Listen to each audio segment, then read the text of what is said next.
Is a David Njoku trade to the Denver Broncos dead in the water? I know some of you guys are sick of these trade scenario videos, but I'm going to continue to make them until the NFL trade deadline gets here because I believe the Denver Broncos need to add another piece to this offense. They are serious playoff contenders this year, and if they play their cards right, they could even win a playoff game. But I believe that they need to add another piece to this offense. I think that the tight end position is probably still the strongest need for the Denver Broncos. We did see Adam Troutman step up. He had 82 yards and a touchdown. We also saw Nate Adkins catch a touchdown, which was good to see. But I still believe the tight end position needs to be upgraded for the Broncos. And wide receiver is also a position that I've been eyeballing the last couple of weeks. Running back could be another one, but if I had to rank those three positions, I would say tight end is the most likely, followed by wide receiver, followed by running back in terms of a trade that the Broncos could make. For this video, I want to talk about David Njoku because he's been sort of a hot commodity here in Denver in terms of trade talks with media as well as fans. I think David Njoku would be an excellent fit in this Broncos offense. However, the Cleveland Browns are starting to turn their season's fortunes around a little bit.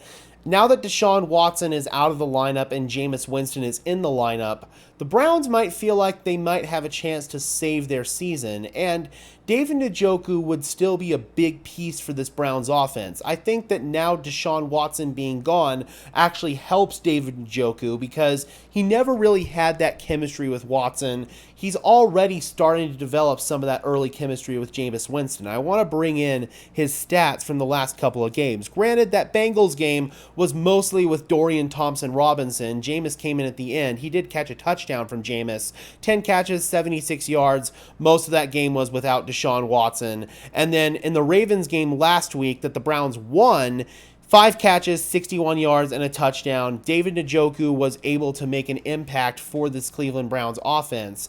And I feel like at the end of the day, the Browns want to see if they can save their season this coming week against the Los Angeles Chargers. If they can, then I don't think David Njoku is going to be dealt. But if they continue to struggle and if they lose to the Chargers, they're going to ultimately be sitting at 2-7. I believe that the Browns at that point in time would consider having a bit more of a fire sale. I don't think pieces like Myles Garrett, for example, are going to be available, but I could easily see somebody like David Njoku. He is somebody who is going to get a little bit more expensive as time goes on, but he's only 28 years old, and last year with Joe Flacco at quarterback, he looked absolutely phenomenal. He was a dynamic difference maker on that offense. He stretched the field vertically, he caught seam balls. He just was that dynamic presence, and I also feel like he was solid enough as a run blocker, which is the most deficient area for the Denver Broncos in terms of their tight end room right now. So David Njoku for me is somebody that I've been eyeballing as a potential trade target for the last several weeks. Unfortunately, with the way that the Browns season is starting to turn in their favor, I don't necessarily know if David Njoku is going to get dealt. I think that the fact that the NFL extended the trade deadline does benefit the Browns because it gives them another week to think about if they want to flip Njoku or not. I personally think that the Browns should because they are looking at a full-scale rebuild. At this point in time, Deshaun Watson has no future in Cleveland. Even if they have to keep him on the roster and pay him as a highly paid backup quarterback or third-string quarterback, whatever it is, I think that that's what's going to happen. I don't think Deshaun Watson is going to take another snap for this team. They need to figure out if Jameis Winston can be an efficient bridge quarterback. If not, then they'll be drafting their quarterback of the future. This roster is talented, but if you don't have a quarterback, then it doesn't matter.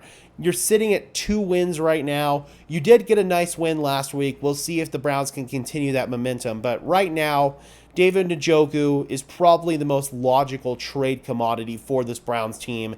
Their most logical one originally was Amari Cooper. He's now been traded. I think David Njoku is easily the next best option for them on the list, and it fits the bill perfectly for a big need that the Denver Broncos have. All right, Broncos country, do you think that this David Njoku trade scenario to the Denver Broncos is dead in the water now that the Browns are starting to gain some momentum with Jameis Winston in at quarterback? Drop those comments down below, guys. I would love to hear your thoughts as always. Be sure to leave a like on this video as well as subscribe and ring the bell so these videos appear in your notification feed. I would really appreciate it, guys. Those are both free and easy ways to show your support. It helps tell YouTube's algorithm to push us out, and it helps us get seen by more and more members of Broncos country just like you and me. And until next time, guys, I am your host, Gage Madrid, saying peace out.